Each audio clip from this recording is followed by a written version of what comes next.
तो ये जो अकाउंट्स का बैन होना है ये कितना खतरनाक है और क्या ये हमारी freedom of speech and expression को किसी तरीके से प्रभावित कर रहा है? जब 8,000 अकाउंट बंद किए गए, किन लोगों के अकाउंट बंद किए गए? वो पाकिस्तानी नहीं थे।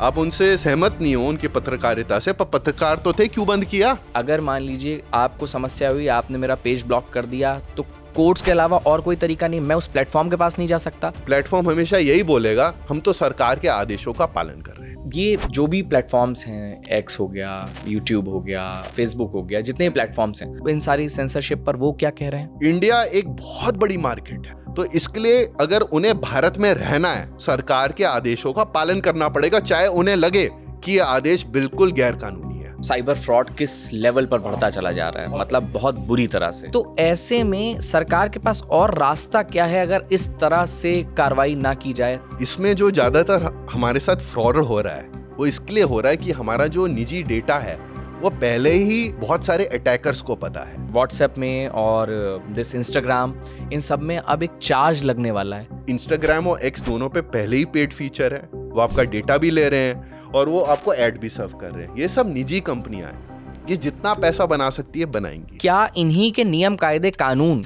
हिंदुस्तान के लिए अलग हैं और बाहर ऑपरेट करने के लिए अलग हैं? क्योंकि हमने कानून नहीं बनाया। हम जितनी भी सरकारी वेबसाइट्स देखते हैं, मतलब जिसमें भी, चाहे हमें टिकट बुक करनी हो, फॉर्म भरने हो, रिजल्ट डाउनलोड करना हो, सर क्यों नहीं चलती है? Ministry of electronics and IT के अंदर ये आती है नेशनल इंफॉर्मेटिक्स सेंटर NIC। वो ज़्यादातर ये वेबसाइटें बनाती है, नहीं तो ये वेबसाइटें कुछ मंत्रालय इंडिविजुअल टेंडर प्रोसेस से निकालते हैं। टेंडरों पे मैं कुछ बोलना नहीं चाहता, लोग खुद समझ लें। NIC के पास इतने पैसे और इतने लोग नहीं हो, सही टैलेंट आपने अट्रैक्ट नहीं किया है, सही कल्चर बिल्ड नहीं किया आपने।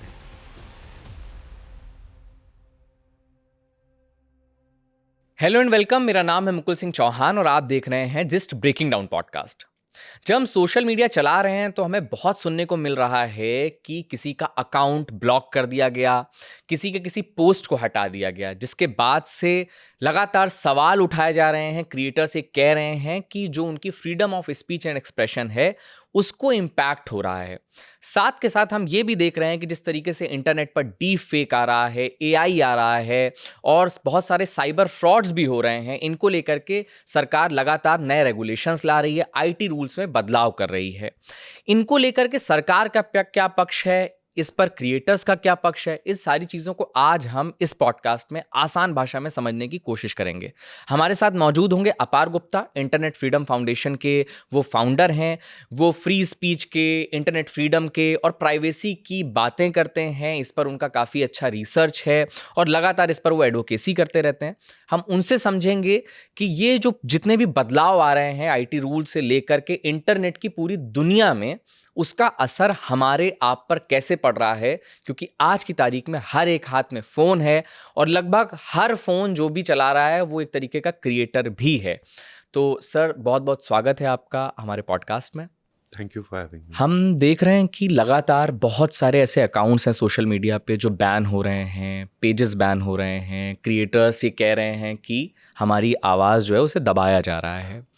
वहीं पर जो सरकार का तर्क है वो ये है कि ये जो भी अकाउंट से कहा जा रहा है वो इन गुड फेथ नहीं है और इससे नेशनल सिक्योरिटी को कहीं बोला जा रहा है कि धक्का लग रहा है। तो ये जो अकाउंट्स का बैन होना है ये कितना खतरनाक है, इसको कैसे देखा जाना चाहिए और क्या ये हमारी freedom of speech and expression को किसी तरीके से प्रभावित कर रहा है? मेरे हिसाब से जितने अकाउंट अगर बैन किए जा रहे हैं आज की डेट पे अगर देखें, इनमें सबसे पहले पारदर्शिता नहीं है। लोगों को नहीं बताया जा रहा कि क्या बैन हो रहा है, क्यों बैन हो रहा है। तो अगर कुछ भी सरकार को हमारे पे कोई भी रिस्ट्रिक्शन डालनी होती है, कोई भी नियम या कानून लगाना होता है, उन्हें उस नियम और कानून के अंदर ये एक ऑर्डर मतलब इशू करना होता है और हमें बताना पड़ता है कि हमने कौन सी शक्ति का इस्तेमाल किया है। ये जो क्रिएटर भी हैं जिनके अकाउंट बैन किए जा रहे हैं, उनको ये ऑर्डर भी नहीं दिया जा रहा, उनको ये कारण भी नहीं बताए जा रहे। जो सरकार अपना पक्ष ज़्यादातर रख रही है वो सिर्फ अपना पक्ष news article, of record comment के थ्रू रख रही है। तो हमें जानकारी नहीं है कि क्यों बंद किए जा रहे हैं। सबसे पहली बात ये है, अहम बात ये है। दूसरा, अब जब हमें ये पैटर्न देखें ये अकाउंट कौन से अकाउंट बंद किए जा रहे हैं बार बार। ये ज़्यादातर वो लोग हैं जो सरकार की आलोचना कर रहे हैं। ये लोग जो है इनके अकाउंट और उन कारणों के लिए भी बंद किए जा रहे हैं जो जब कोर्ट जाके पता लगता है, कोर्ट बहुत बारी उसमें नाराजगी जाहिर करता है, बोलता है कि ऐसा तो कुछ दिख ही नहीं रहा। एक उदाहरण ले लीजिए 4 PM न्यूज़ का। 4 PM न्यूज़ का जो अकाउंट रिस्टोर हुआ है उसमें सरकार ने अपना पक्ष रखते हुए ये बोला कि नेशनल सिक्योरिटी पे कोई प्रभाव पड़ रहा है इनकी रिपोर्टों से, और इसके अंदर कुछ एल्गोरिथम का वो गलत इस्तेमाल कर रहे हैं अपना रीच बढ़ाने के लिए, और जो भी बात बोलना चाह रहे हैं वो एक भड़काऊ तरीके से बोल रहे हैं, भड़का रहे हैं लोगों को।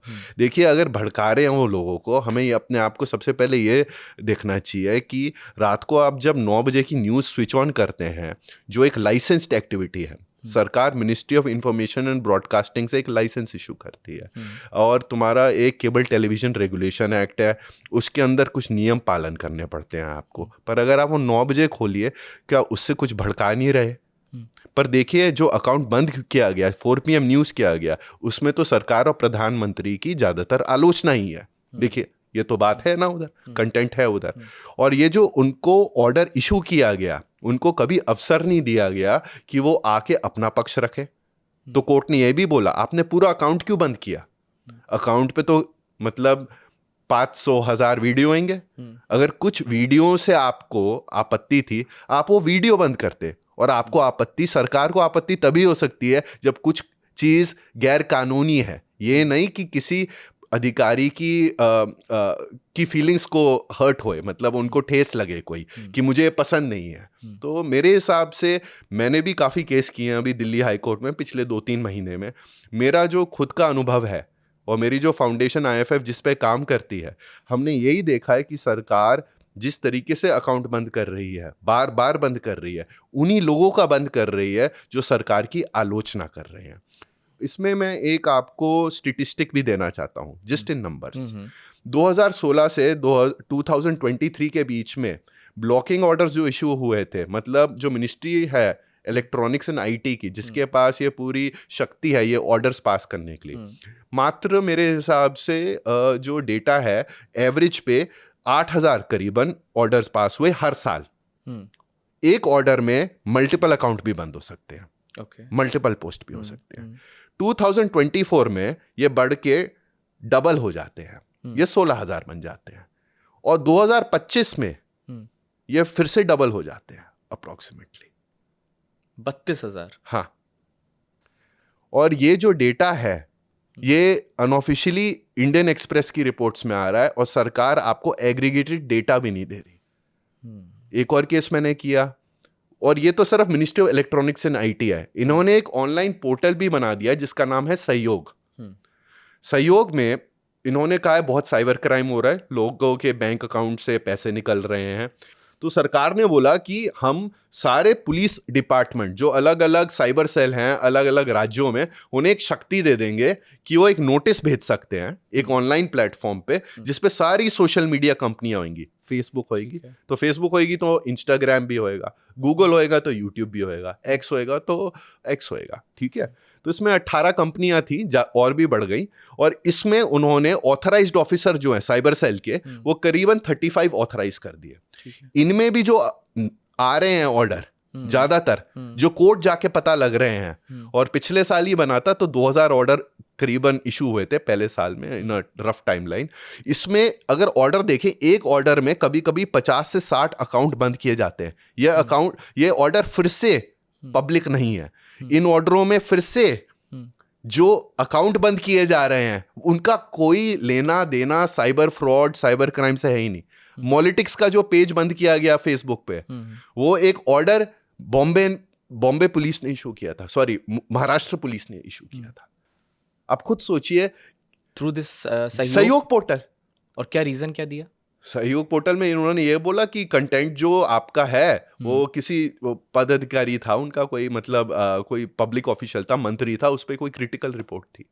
इन्होंने तो सेंसरशिप पूरी तरह से एक कंज्यूमर कंप्लेंट जो सिस्टम होता है उसकी तरफ से बना दी है। अब खुद सोचिए कि हमारे हमारे जो संवैधानिक अधिकार हैं तो वो कहाँ तक, क्योंकि देखिए लोगों को डर लगता है, लोगों को सच्ची में डर लगता है जब वो कुछ ना कुछ बात बोलते हैं प्रशासन के खिलाफ। मतलब चाहे वो मतलब टूटी हुई सड़क हो, सीवर हो, कुछ ना कुछ हो, हर दूसरे घर में किसी ने थोड़ी सी बैल्कनी आगे बढ़ाई हुई है, कोई खटिया कहीं रखी हुई है, कुछ ना कुछ किया हुआ है, परेशान कर सकते हैं, बिजली पानी पे परेशान कर सकते हैं। पुलिस अधिकारी है वो तो चौकी ही बुला देगा आपको ये सब पता करके। और आप नहीं मानेंगे, 3 दिन पहले, मैं वो व्यक्ति का नाम नहीं लूंगा क्योंकि हम काफ़ी लोगों की मदद करते हैं, एक व्यक्ति ने बताया कि एक थाने ने एक्स प्लेटफॉर्म को नोटिस दिया जिनमें उनकी पूरी जानकारी मांगी है, आईपी एड्रेस मांगा है, साइन अप ईमेल मांगा है, सारी ट्वीटें मांगी है। और उन्होंने ट्वीट क्या डाली थी एक्स प्लेटफॉर्म पे एक ट्वीट डाली थी जिसमें एक टेलीविजन न्यूज़ ब्रॉडकास्ट था जिसमें दिखाया जा रहा था कि 13-14 साल के बच्चे को पीटा जा रहा है। तो उसके बाद जब ये सोशल मीडिया पे उन्होंने ट्वीट डाली, थोड़ा बवाल हुआ और डीसीपी नॉर्थ जो है दिल्ली के, उन्होंने इंक्वायरी शुरू कर दी। उस थाने से जिस व्यक्ति ने ये सारा काम किया, जिस पुलिस ऑफिशियल को दिखाया जाता है बच्चे को पीटते हुए और गलत तरीके से व्यवहार करते हुए, उसने नहीं पर एक दूसरे एसएचओ ने ये लेटर भेजी। अब दबाव में इस व्यक्ति ने डर में वो ट्वीट अपना डिलीट कर दिया है खुद ही से, क्योंकि डर गए हैं। और मैंने ट्वीट देखा है, उसमें तो कुछ भी गैर कानूनी है नहीं, और उस ट्वीट में वीडियो डला हुआ है जो पहले ही टेलीविजन पे ब्रॉडकास्ट हो चुका है। और वो अपनी ट्वीट में यही मतलब वो थोड़ा मतलब they are asking for he is asking for accountability. आप खुद सोचिए, लोक नीति CSDS और कॉमन कॉज की स्टडी है पुलिसिंग इन इंडिया 2023, जिसमें एक क्लियर स्टेटिस्टिक है। उन्होंने 10,000 लोगों से जाके अलग अलग राज्यों में पूछा कि अगर आप सोशल मीडिया पे कुछ धर्म, समाज, नेता, पुलिस, किसी चीज ऐसे मतलब सामाजिक सब्जेक्ट पे अगर आप लिखते हैं, आपको डर लगता है या नहीं डर लगता कि आप पे कुछ कानूनी कार्रवाई हो सकती है? 2/3 ने बोला उन्हें डर लगता है, और इसके लिए वो अपने पूरे they don't express themselves freely. जो सेल्फ सेंसरशिप बोलते हैं ना, अपनी आवाज अपने अंदर ही घुटा देते हो आप, क्योंकि आपको डर लगता है कि पता नहीं कल को क्या कौन बुरा मान जाए और मेरे साथ क्या हो जाए। ये हो रहा है in statistics and in examples, this is happening more and more. और लोग जो ये देख रहे हैं वो खुद ये जानते हैं कि बहुत बारी अगर उन्हें कुछ चीज़ पसंद नहीं आई है, नेशनल पॉलिटिक्स में कुछ चीज़ पसंद नहीं आई है, किसी का भाषण पसंद नहीं आया, उन्होंने बहुत बारी अपने आप को रोका है कुछ इजहार करने से अपने सोशल मीडिया पे। अभी 4-5 दिन पहले मेरे पास एक क्रिएटर है, उनका फ़ोन आया और उन्होंने बोला कि उनका एक वीडियो था जिसमें कि खुद जो फैमिली है उसने बताया कि हाँ उनके साथ में कुछ इशू हुआ है, जिस पर कोर्ट की कार्रवाई चल रही है, जिस पर पुलिस ने कह दिया कि हाँ ये समस्या हुई है, ये जेन्युइन है। उस पर सिर्फ उन्होंने, जिसकी वाइडली कवरेज हुई है, मीडिया रिपोर्ट्स में कवर किया गया उस इशू को, उसको उन्होंने वीडियो बना करके डाला। हाँ जी। उनका वीडियो हटा दिया गया। हाँ जी। और हटाने के साथ में उनके ऊपर ही FIR कर दी गई। बिल्कुल। अब ये एक तरफ किया गया जब, तो उसके बाद में FIR वगैरह का तो खैर क्वेश्चनिंग की प्रोसेस चल रही है। हाँ जी। वो वीडियो तो हट गया है। हाँ। लेकिन उनका फ़ोन मेरे पास आया, उन्होंने मेरे से ये समस्या जाहिर की कि भाई मेरा तो काम जो है वही पूरा यही है कि मैं जो भी कुछ हो रहा होता है उसको न्यूज़ के फॉर्म में बना करके डालता हूँ वीडियो। हाँ जी। मैं सरकार के पक्ष में भी डालता हूँ। हाँ, मैं क्रिटिक भी करता हूँ। बिल्कुल। लेकिन इसके बाद तो मेरे पास वो मौका ही नहीं रह जा रहा, कहीं ऐसा तो नहीं होगा मेरा पेज ही डिलीट कर देंगे। तो वो जो आप कह रहे हैं सेल्फ सेंसरशिप, वो एक डर लोगों के अंदर आ गया है कि कहीं इस कंटेंट को डालने के बाद हमारा पेज ही ना डिलीट कर दिया जाए। तो क्या आपके पास भी ऐसे लोग पहुंच रहे हैं जो खुद सेल्फ सेंसर करने लगे हैं? और बहुत 2 बारी सोच रहे हैं डालने से पहले। सबसे पहले जो आज की डेट पे किसी भी सरकार, मतलब राज्य सरकार हो या केंद्र सरकार हो, उसकी अगर आलोचना कर रहा है, उसको सबसे पहले ब्रांड डील नहीं मिलती। वो ब्रांड्स ही समझते हैं कि हमारे अगेंस्ट बॉयकॉट हो जाएगा एक दिन अगर हमने गलत किसी को बोल दिया। मतलब वी वांट सेफ पीपल जो सिर्फ लाइफस्टाइल की बात करें। अ डीपॉलिटिसाइज सोसाइटी है ना, कमर्शियल। मतलब आपके बाल किस चीज से शाइन होएंगे, आपका स्किन किस चीज से चमकेगा, आप उन्हीं चीज़ों पे बात कर रही है। थोड़ी पेट्स के बारे में बात कर लीजिए, ट्रैवल के बारे में बात कर लीजिए। पर जैसे ही आपने बात कर दी किसी नीति के बारे में कि देश में इतने कितने लोगों को खाने को मिलता है और कितने लोगों को खाने को नहीं मिलता, वो थोड़ा कंट्रोवर्शियल हो जाता है ना। उसमें फिर आपको अकाउंटेबिलिटी भी डालनी पड़ती है। तो इनको सबसे पहले इंसेंटिव जो है, मैं ये इसके लिए बोल रहा हूँ, सबसे पहले ये जो काम करते हैं लोग, इनको वो पैसे नहीं मिल रहे जो दूसरे क्रिएटरों को मिलते हैं। ये पहले ही रिस्क ले रहे हैं। They are making choices which are moral edge पर देयर प्रिंसिपल्स, मतलब जो भी उनका मतलब मन में जो भी है। और दूसरी चीज, उसके बाद इन पे रिस्क बढ़ता जा रहा है। जो थोड़ी बहुत कमाई आती है पेज व्यूज से, क्राउड फंडिंग से, आज की डेट पे आप देख रहे हैं कि हर रोज एक ना एक बड़ा ऑनलाइन डिजिटल न्यूज प्लेटफॉर्म बोल रहा है कि आप अगर हमें पढ़ते हैं, हमारी रिपोर्टों से आपको कोई भी लगता है कोई आपको कोई फायदा हो रहा है, समाज को फायदा हो रहा है, हमें प्लीज फंड करिए। उनके पास ज्यादा पैसे नहीं है, पर अगर उनका पेज ही बंद हो जाता है सोशल मीडिया पे, क्या आप उनकी वेबसाइट पे जाएंगे? बिल्कुल भी नहीं। ज्यादातर तो हम इंस्टाग्राम पे ही रहते हैं, ट्विटर पे ही रहते हैं, और उधर अगर कुछ चीज हमें बहुत ज्यादा प्रभावित करती है, हमको उसमें रुचि आती है, तब वो क्लिक एक तीन चार लिंक खोलते हैं, उनमें भी से एक ही पढ़ते हैं और कभी कभार डोनेट कर देते हैं 1 साल में 2 साल में। तो ये जो पूरा स्ट्रक्चर ऑफ इंसेंटिव्स है, देखिए उस पे अब एक डर भी आने लगा है। पहले तो आपको पैसे नहीं मिल रहे थे ज्यादा, दूसरा आपका पूरा जो काम का जरिया है, अगर आप प्रो बोनो बेसिस पे भी कर रहे हैं, आप कह रहे हैं ठीक है मैं कुछ और काम करता हूं, उससे पैसे कमाता हूं, मैं पेज चला लेता हूं, पर अगर आपका पूरा पेज ही बंद कर दें, सब्सक्राइबर इकट्ठे करने में सालों लग जाते हैं, एक दिन में तो बनते नहीं, कम्युनिटी एक दिन में तो बनती नहीं, और अगर एक दिन खो गया उसमें महीने लग जाते हैं वापस आने में, चाहे वो बिल्कुल गैर कानूनी तरीके से किया गया, क्योंकि आपको सबसे पहले पिटिशन बनवाना पड़ेगा, आपको कोर्ट जाना पड़ेगा, कोर्ट बोलेगा कि ठीक है, कुछ अगर आपके पक्ष में ज्यादा लीगल मेरिट्स हैं और बिल्कुल perversity on the face of it, account शायद रिस्टोर हो जाए। है, मैं मानता हूं हमारे कोर्टों ने काफी ऐसे डायरेक्शंस दिए जिनमें अकाउंट रेस्टोरेशन हुई है। इसमें statistically you can show it through evidence, पर वो ये भी कहते हैं एक कानूनी प्रक्रिया है, आपको फिर भी सरकार की एक कमेटी है, उसके सामने जाके आपको एक सुनवाई में पार्टिसिपेट करना पड़ेगा, अपना आईडी देना पड़ेगा, सरकार आपका अकाउंट मॉनिटर करने लग जाएगी। इसके बाद कौन सी ब्रांड डील मिलेगी आपको, आप बताइए। थोड़े तो दबाव में भी आ गया, आपका पेज चल रहा है, हाँ आपका पेज चल रहा है, पर पेज दबाव में चल रहा है, अब थोड़ा नहीं चल रहा, और उसमें आपने कुछ भी गैर कानूनी नहीं किया अभी तक। तो ज्यादातर लोग तो मेरे हिसाब से ये सोचेंगे और फिर बोलेंगे यार इन झंझटों में मैं घुसूं ही क्यों। तो अभी तक हमारे पास, क्योंकि आप जो प्रक्रिया बता रहे हैं, इस प्रक्रिया में जाना तो अपने आप में बहुत मुश्किल चीज है ना? हाँ जी, कोई भी इसमें पढ़ना नहीं चाहता। तो क्या इसके अलावा और कोई रेमेडी नहीं है एक इंटरनेट यूजर के पास में, कि अगर मान लीजिए आपको समस्या हुई, आपने मेरा पेज ब्लॉक कर दिया, तो कोर्ट्स के अलावा और कोई तरीका नहीं, मैं उस प्लेटफॉर्म के पास नहीं जा सकता? अब जा सकते हैं, कैसे? पर सरकारी आदेश जब होता है, देखिए मैं प्रक्रिया तोड़ के बता देता हूं कि कैसे अकाउंट बंद किया जाता है। उससे मतलब ज्यादातर लोगों को पता भी नहीं है। हाँ, ये हाँ, हाँ। मैं बिल्कुल मतलब सही तरीके से मतलब ऐसे बताता हूं जैसे आपको समझ भी आ जाए, चाहे आप ज्यादा कानूनों के बारे में नहीं जाने।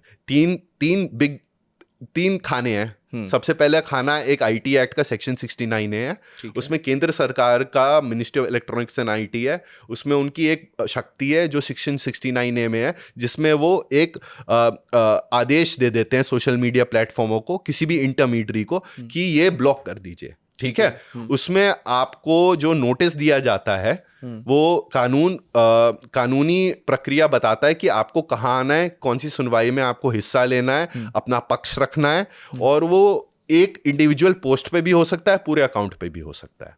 ठीक है। ये सेक्शन 69A है, ये श्रेय सिंगल जजमेंट में अपहोल्ड किया गया था। पर इसमें सरकार क्या कर रही है, बहुत बारी एक ही ऑर्डर में कभी कभी 20-30 कभी कभी 100-200 URL डाल देती है, तो 100-200 अकाउंट भी बंद कर सकती है। और बहुत बारी ये ऑर्डर की कॉपी उन्हें नहीं दी जा रही जिनका सोशल मीडिया अकाउंट है। सरकार ये बोलती है कि हमें पता नहीं ये अकाउंट कौन चला रहा है, पर सोशल मीडिया पे तो आप किसी को भी मैसेज भी तो कर सकते हैं। और सरकार ये भी बोलती है सारे ऑर्डर कॉन्फिडेंशियल हैं, हम इनको लोगों को भी नहीं बता सकते हमने अकाउंट क्यों बंद किया, क्यों नहीं बंद किया, कौन सा अकाउंट बंद किया, या हमने बंद किया या नहीं किया। तो आप बहुत बारी नोटिस देख रहे हैं ना सोशल मीडिया पे, this content is not available in India due to local restrictions. वो एक सरकारी आदेश है। दूसरा प्रक्रिया जो मैंने आपको अभी समझाई वो सेक्शन 79 में बनी है, उसका नाम सहयोग है। अच्छा। जिसमें अब साइबर सेल जो हैं, जो अलग अलग विभिन्न राज्यों के हैं, वो भी ऑर्डर भेजने लगे हैं। अच्छा। ये अभी 2 साल पहले बनी है। ठीक है। और तीसरी प्रक्रिया जो होती है वो प्लेटफॉर्म की अपनी होती है, जिसे कम्युनिटी गाइडलाइंस बोलते हैं। जब इंस्टाग्राम बोलता है हमने आपका अकाउंट इसके लिए बंद कर दिया क्योंकि आपने गलत कंटेंट डाला और हमारी कम्युनिटी स्टैंडर्ड्स वायलेट हुए, तो उसमें आप प्लेटफॉर्म को अपील करते हैं, फिर ग्रीवेंस ऑफिसर को रखते हैं, और फिर एक सरकारी कमेटी बनी है जिसका नाम है ग्रीवेंस एपलेट कमेटी। उसमें ज्यादातर सरकारी अफसर बैठे हुए हैं। उसमें आप अपनी अपील डालते हैं, उन्हें 30 दिन में नतीजा देना होता है। और जहां तक मैंने देखा है जीएसी की फंक्शनिंग, अभी एक केस किया है मैंने, वो 30 दिन में कभी कभी ये नतीजा नहीं देते आपको, मतलब डिसीजन नहीं देते, बताते नहीं कि हमारा क्या मतलब होल्डिंग है, सुरक्षित रख लेते हैं। मतलब देखिए, तो अगर कोई क्रिएटर है 30 दिन अगर वो पोस्ट भी नहीं करे, मतलब ऑडियंस तो चली जाती है, वो भी तो दिक्कत है। तो ये 3 प्रक्रियाएं हैं, ये 3 खाने हैं जिनमें 3 अलग शक्तियां हैं। 2 खानों में सरकार के पास शक्ति है और 1 खाने में प्लेटफॉर्म के पास शक्ति है। पहले 2 खानों में प्लेटफॉर्म को अगर आप अपील भी करेंगे, प्लेटफॉर्म हमेशा यही बोलेगा हम तो सरकार के आदेशों का पालन कर रहे हैं, कुछ नहीं कर सकते, कुछ नहीं कर सकते। यहीं से मेरा सवाल ये बन रहा है कि ये जो भी प्लेटफॉर्म्स हैं, एक्स हो गया, यूट्यूब हो गया, फेसबुक हो गया, जितने प्लेटफॉर्म्स हैं, उनका तो पूरा रेवेन्यू मॉडल ही यही है कि जितना ज़्यादा यूज़र होगा, जितना कंटेंट उस पर आएगा, उतना वो मुनाफा कमाएंगे। बिल्कुल। अब यहाँ पर रहने के लिए अगर उनके जो बड़े क्रिएटर्स हैं, उन्हीं पर अगर उनके अकाउंट्स ही ब्लॉक होने लगेंगे तो उनको इससे प्रॉब्लम नहीं हो रही है क्या? उनका क्या पक्ष है इस पूरी ब्लॉकिंग और इन सारी सेंसरशिप पर? वो क्या कह रहे हैं? देखिए, आपने जो बात बोली वो बिल्कुल सही है। उसमें मैं एक और बात जोड़ना चाहूँगा। कोई भी online platform, social media platform होता है, उसमें थोड़ा मज़ा, थोड़ा मसाला तभी होता है जब अलग अलग पक्ष के लोग अलग अलग बातें बोलें एक ही विषय पे, है ना? हाँ। तभी तो बातचीत में मजा आता है। डिबेट का माहौल होता है पूरा, है ना? हंसी मजाक होता है, आलोचना होती है एक दूसरे की। तो प्लेटफॉर्म अपने कमर्शियल, अपनी निजी प्राइवेट इंटरेस्ट में काम करता है, ये बिल्कुल क्लियर है। वो आपका सबसे पहले वो चाहता है आप और समय लगाएं उसके प्लेटफॉर्म पे, और आप और समय तब लगाएंगे जब कंटेंट आपको इंगेजिंग लगेगा। तो प्लेटफॉर्मों के हिसाब से जो ये हो रहा है, वो हमेशा ये मीटिंग्स में यही बोलते हैं कि हमारी कंप्लायंस कॉस्ट बढ़ रही है। मतलब सरकार चाहती है कि हम, मतलब जैसे आपको याद है, जैसे ऑपरेशन सिंदूर में ट्विटर की पब्लिक पॉलिसी टीम ने एक ट्वीट डाला था कि सरकार ने बोला है कि 8,000 अकाउंट बंद कर दीजिए। हमें लगता है कि ये बिल्कुल डिस्प्रपोर्शनल है, पर हम फिर भी कर रहे हैं। क्यों? क्योंकि प्लेटफॉर्मों के पास बहुत कम ऑप्शंस हैं। इंडिया एक बहुत बड़ी मार्केट है। आप अगर जो पब्लिकली लिस्टेड कंपनीज हैं, अब ट्विटर तो पब्लिकली लिस्टेड नहीं है, मेटा है, उसमें देखे जो उनका पूरा नंबर ऑफ यूजर्स है, जिसे बोलते हैं डेली एक्टिव यूजर्स, डाओ बोलते हैं, माओ बोलते हैं, मंथली एक्टिव यूजर्स, उसके बेसिस में जो significant chunk of people who are online are from India. User base काफी इंडिया से आती है। तो इस यूजर बेस से ज्यादा पैसा नहीं मिलता। मतलब जो एक और फ्रेज है, एवरेज रेवेन्यू पर यूजर बहुत लो है इंडिया में कंपेयर टू यूरोप और यूनाइटेड स्टेट्स, बिकॉज लोगों की परचेसिंग पावर कम है। पर फिर भी अगर ट्रेनिंग डेटा देखें जो एआई में जाता है, अगर हम देखें कि total number of user growth जो है, मार्केट एक्सेस बहुत इंपॉर्टेंट है। तो इसके लिए अगर उन्हें भारत में रहना है तो उन्हें प्लेटफॉर्मों को सरकार के आदेशों का पालन करना पड़ेगा, चाहे उन्हें लगे कि ये आदेश बिल्कुल गैर कानूनी है, गैर संवैधानिक है। जो ये क्योंकि वो बोल चुके हैं, एक्सकॉर्प बोल चुकी है।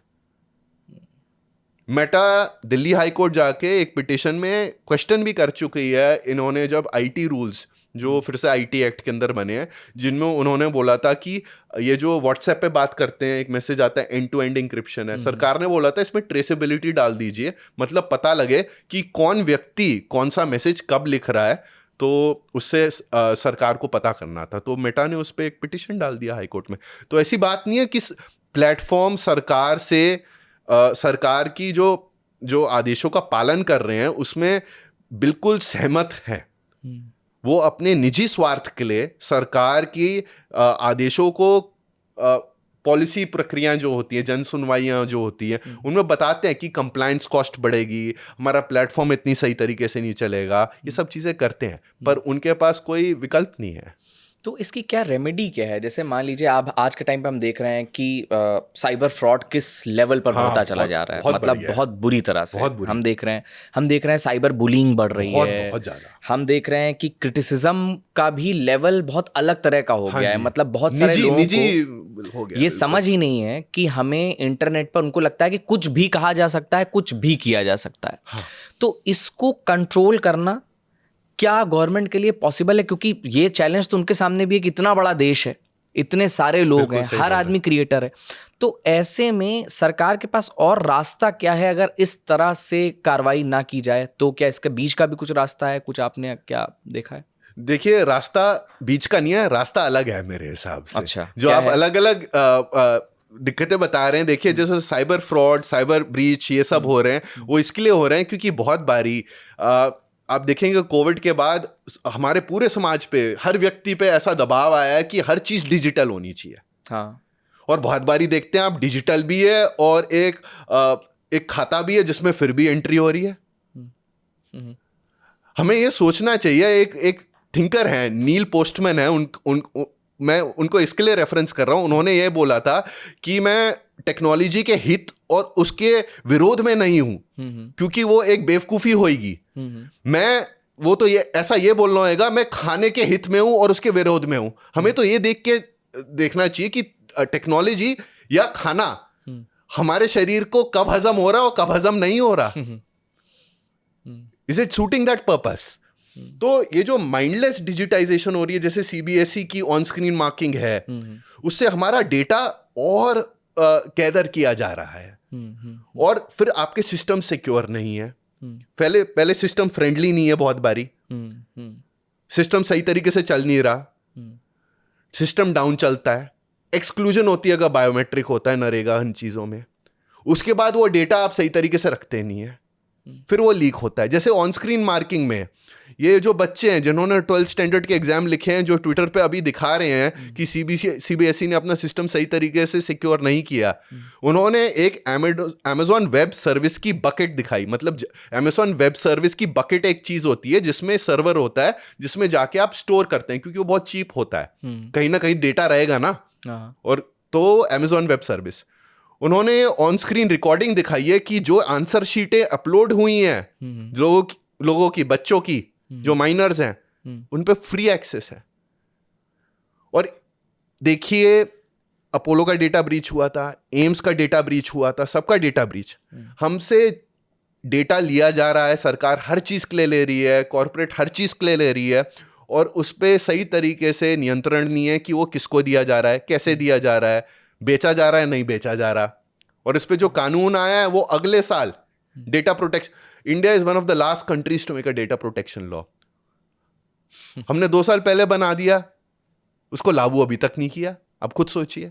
तो मेरे हिसाब से जो ज्यादातर ये साइबर फ्रॉड हो रहे हैं, बहुत सारे जो साइबर फ्रॉड हो रहे हैं, वो इसके लिए हो रहे हैं क्योंकि जो व्यक्ति आपसे पहले बात करता है उसे आपका नाम पता होता है, उसका आपको पता, उसको बहुत बारी उसको ये भी पता होता है कि आपकी रिश्तेदारी क्या है, आप किस मोहल्ले में रहते हैं, आपके उसके बैंक अकाउंट कहाँ है, आपका खाता।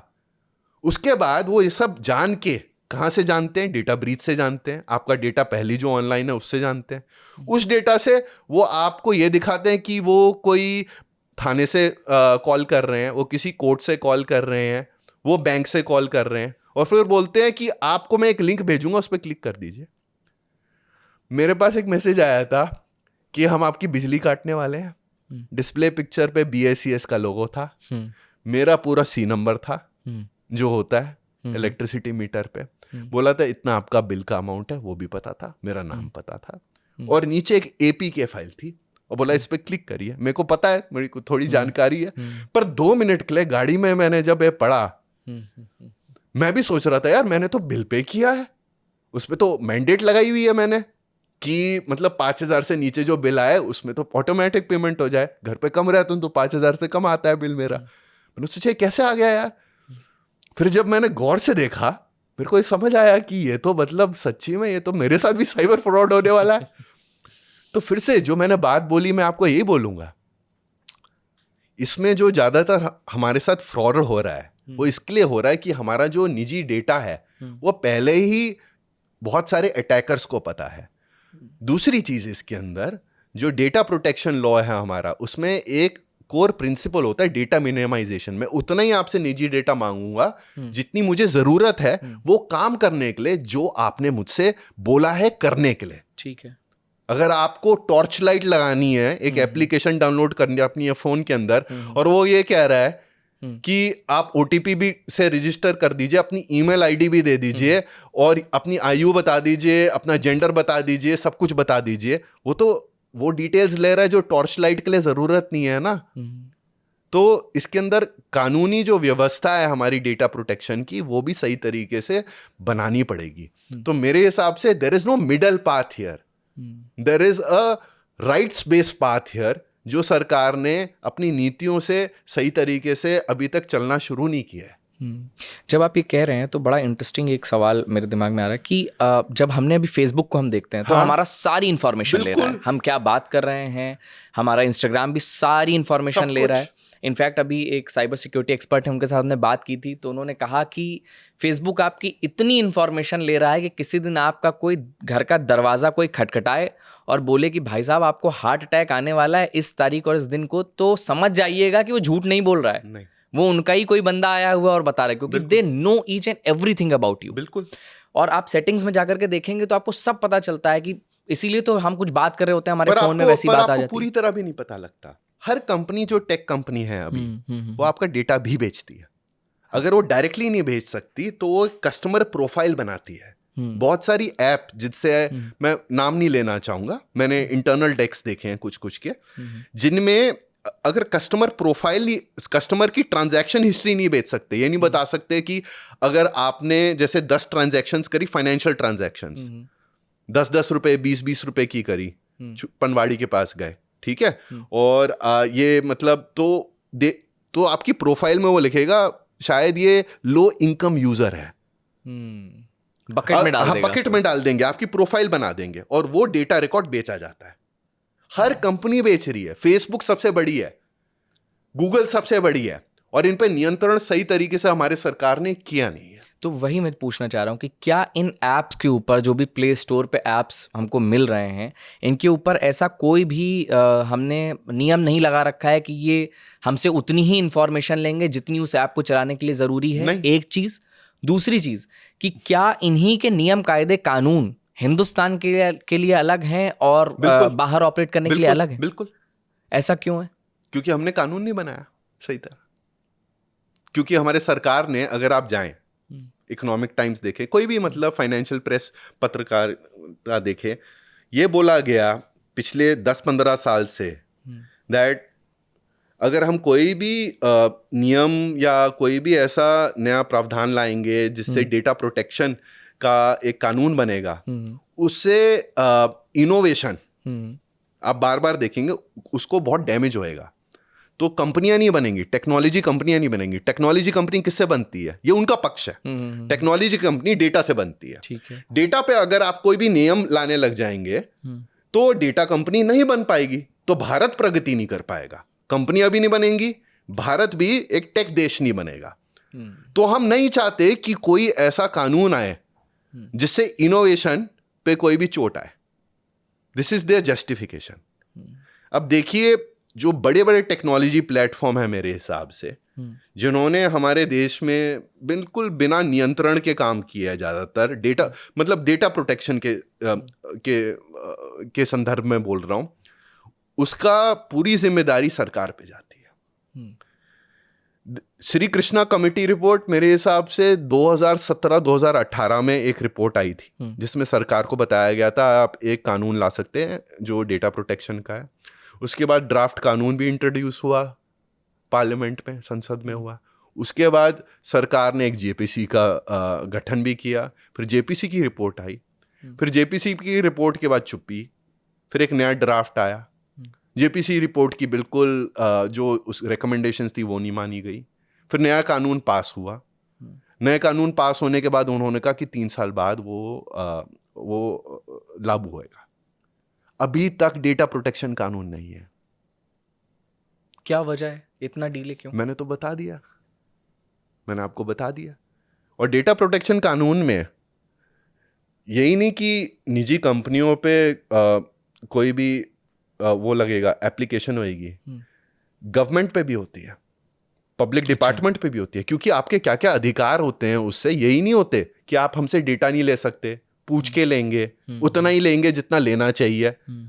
उसमें ये भी अधिकार होते हैं, जैसे आप बहुत बार ही देखते हैं आपके आईडी गलत तरीके से लिखे होते हैं, गलत नाम होता है, गलत आयु, गलत पता, तो उसमें राइट ऑफ मॉडिफिकेशन भी होता है एंड करेक्शन होता है, राइट ऑफ इरेजर भी होता है। अगर आपने काम कर दिया मेरा, तो आप क्यों रख रहे हैं मेरा डेटा? बिल्कुल 90 दिन 180 दिन के आगे बेचेंगे ही तो किसी को किसी दिन। तो ये मेरे को लगता है हमने सही तरीके से नहीं किया है। This is a historic blunder and mistake जो हमें हर्ट करेगी, नागरिकों को हर्ट करेगी। क्या इसके पीछे वजह अपार जी ये है कि हमारे देश में लोगों को डेटा पर अवेयरनेस ही नहीं है? बहुत सारे लोगों का ये तर्क रहता है जब उनसे बात करो, या शायद इस बातचीत के बाद भी बहुत सारे व्यूअर्स को लगेगा कि इतना ज़रूरी क्या है ये? हाँ। अगर डेटा हमसे ले रही है हमारी सरकार, तो इससे समस्या क्या हो रही है? तो क्या इससे इतनी अवेयरनेस का ना होना डेटा को लेकर के कि इससे क्या क्या किया जा सकता है, और डेटा आज की तारीख में कितना बड़ा, मतलब क्या बोलना चाहिए, जिन है एक तरीके से। बिल्कुल बिल्कुल अलादीन का चिराग है, बिल्कुल, कि उसका इस्तेमाल बहुत तरीकों से किया जा सकता है। हाँ। तो इसकी अवेयरनेस क्या नहीं है, ये वजह है कि इतना लाइटली लिया जा रहा है इसको? देखिए, अवेयरनेस मेरे हिसाब से थोड़ी बहुत है शहरों में, पर इसकी अवेयरनेस और होनी चाहिए। पर मेरे को ये भी लगता है कि बहुत लोग जो हमारे गाँव में रह रहे हैं, जैसे ज़्यादातर वेलफेयर बेनिफिशियरी स्कीम्स बहुत सारी ऑनलाइन हो गई हैं, वो कम से कम ये तो जानते हैं कि उनके खाते में जब पैसे आ रहे हैं, नहीं आ रहे, या वो रेशन की दुकान पे जा रहे हैं, बायोमेट्रिक दे रहे हैं और सर्वर डाउन है, उन्हें थोड़ा बहुत पता लगने लग गया है इन चीज़ों के बारे में भी। तो मेरे हिसाब से जो अवेयरनेस होती है, लोगों को जनरल अवेयरनेस होती है, वो ओवर अ टाइम डेवलप होती है। जैसे जैसे उनका इंटरफेस विद टेक्नोलॉजी डेवलप होता है, उनका एक्सपीरियंस, अनुभव बनता है इसके साथ। और इसमें तो सरकार की अपनी, हम ये थोड़ी बोल सकते हैं कि सरकार कोई भी खड़ी होती है, उसे वोट दिए जाते हैं और सरकार से मांग होती है कि हमारे स्वास्थ्य अच्छा रहे, पर लोगों को ये पता होता है उनका स्वास्थ्य इसके लिए अच्छा रहे कि उसमें हॉस्पिटल हो, पर उन्हें ये नहीं पता होता कि कैसे वार्ड बनेंगे, क्या क्या दवाइयाँ रखी जाएंगी। उन्हें एक जनरल सेंस ऑफ अवेयरनेस होती है, तो वो लोगों में आने लग गई है। और इसमें तो देखिए, अगर शब्द देखें तो हिंदी का शब्द अगर प्राइवेसी के लिए बोलेंगे, बहुत लोग बोलेंगे गोपनीयता, पर वो तो सीक्रेसी होता है, निजता। निजता इज द राइट वर्ड। बहुत सारी लोकल इंडियन लैंग्वेजेस में देखिए यही कंफ्यूजन होएगी, इज इट सीक्रेसी और इज इट प्राइवेसी, क्या है? और मेरे हिसाब से अगर ये कॉन्सेप्ट देखें, हमारे कॉन्स्टिट्यूशन में काफ़ी सालों तक, काफ़ी दशकों तक इसमें डिबेट हुई है। तो मैं मानता हूँ कि ये कॉन्सेप्ट, स्पेशली जैसे डेटा और स्मार्टफोन और ये सारे टेक्नोलॉजी हमारी ज़िंदगी में एक ऐसे जिन की तरह आ गई है, हवा की तरह सब जगह है, पर फिर भी सरकार की पूरी तरह से एक जिम्मेदारी बनती थी, कम से कम 10, 12 साल, 15 साल, 20 साल पहले बनती थी कि उसकी ये सुरक्षा करे। पारदर्शिता होनी चाहिए थी इसमें थोड़ी उनकी। और ऐसा नहीं है कि प्लानिंग कमीशन जो तब जब था उन्होंने रिपोर्ट नहीं बनाई। 2010 में जब आधार लॉन्च हो, 2009-10 में जब आधार लॉन्च हो रहा था, जस्टिस एपी शाह के गठन में chairperson, he was the chairperson, एक रिपोर्ट ऑन प्राइवेसी, निजता बनाई गई थी, रिलीज हुई थी। उन्होंने कहा था कि जो ये सारी तकनीकी एडवांसमेंट्स आ रही हैं हमारी सोसाइटी में, उसके लिए कानून लाने चाहिए, और पुराने कानून जो हैं उन्हें सही तरीके से चेंज करना चाहिए। आप देखिए, आज की डेट पे अगर किसी का गूगल अकाउंट बंद हो जाता है, जो गूगल सर्विसेज इस्तेमाल करता है, बहुत लोग करते हैं, वो जीवन कैसे अपना चलाएं मतलब in a city how do they navigate? Map के बिना कैसे करेंगे वो? लोग कहेंगे अच्छा 2 और प्रोवाइडर हैं। गूगल सर्च के बिना क्या करेंगे वो? बहुत सारी चीजें, बहुत सारी सर्विसेज हम डिपेंडेंट हो गए हैं इन पे। तो मेरे हिसाब से ये बैलेंस जो करेक्ट करना चाहिए वो सरकार को करना चाहिए, और निजता का तो एक कानून बनता ही है। पर ये जो प्लेटफॉर्म इतने बड़े होते जा रहे हैं, ये डिजिटल कंपटीशन बिल का भी थोड़ा चर्चा हुई थी संसद में, मेरे हिसाब से उसे भी आगे ले जाना चाहिए थोड़ा। अच्छा, दो चीज़ों पे भी मैं बात करूंगा। एक तो डिजिटल कंपटीशन बिल पे भी बात करेंगे। बहरहाल अभी आपने क्या ये देखा कि एक न्यूज़ रिपोर्ट अभी आई कि जो ये प्लेटफॉर्म्स हैं एक्स या व्हाट्सएप, इन सब में मतलब सॉरी व्हाट्सएप में और दिस इंस्टाग्राम, इन सब में अब एक चार्ज लगने वाला है। फ्री यूज़र्स के लिए अलग तरह की सुविधाएं रहेंगी और बाकी चार्जेबल रहेगा ये हाँ पूरा। बिल्कुल। तो क्या इसमें भी अब वही हो रहा है कि पहले फ्री दिया, आदत लगवाई, और उसके बाद इसमें भी हमसे पैसे लिए जाएंगे और मन माने पैसे लिए हाँ जाएंगे? बिल्कुल, बिल्कुल लिए जाएंगे। प्लेटफॉर्म का इतना देखिए, इसमें एक थ्योरी है जिसे बोलते हैं नेटवर्क इफेक्ट्स। मतलब नेटवर्क इफेक्ट्स का मतलब ये होता है तभी जब बहुत लोग कहते हैं अच्छा एक नया सोशल मीडिया क्यों नहीं बन सकता।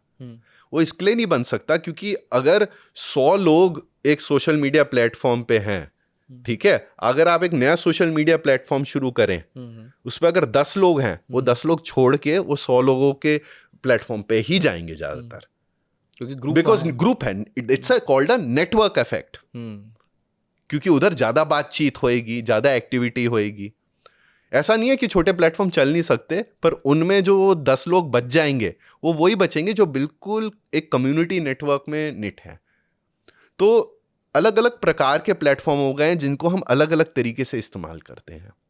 एक्स तो सबसे छोटा प्लेटफॉर्म है इंडिया में, बहुत कम रीच है उसकी। उस पर ज़्यादातर पत्रकार हैं, नेता हैं, और मतलब उस पर जो जैसे बातचीत होती है वो अलग है इंस्टाग्राम से थोड़ी। इंस्टाग्राम की काफ़ी रीच है। और देखिए मेरे हिसाब से इंस्टाग्राम और एक्स दोनों पे पहले ही पेड फीचर है। वो आपका डेटा भी ले रहे हैं और वो आपको ऐड भी सर्व कर रहे हैं। ये सब निजी कंपनियां हैं, ये जितना पैसा बना सकती है बनाएंगी, और इस पे पूरी जिम्मेदारी एक समाज पे ये पड़ती है। यही नहीं कि मैं एक व्यक्ति की तरह मैं इसे कैसे इस्तेमाल कर रहा हूं, पर जिनको मैं शक्ति दे रहा हूं एक समाज में, उसको बोलते हैं सरकार। एक चुनाव की प्रक्रिया से मैं बोलता हूं आप मेरे प्रतिनिधि हैं, ये मेरी समस्या है, आप इसको सॉल्व करिए, please give me a solution.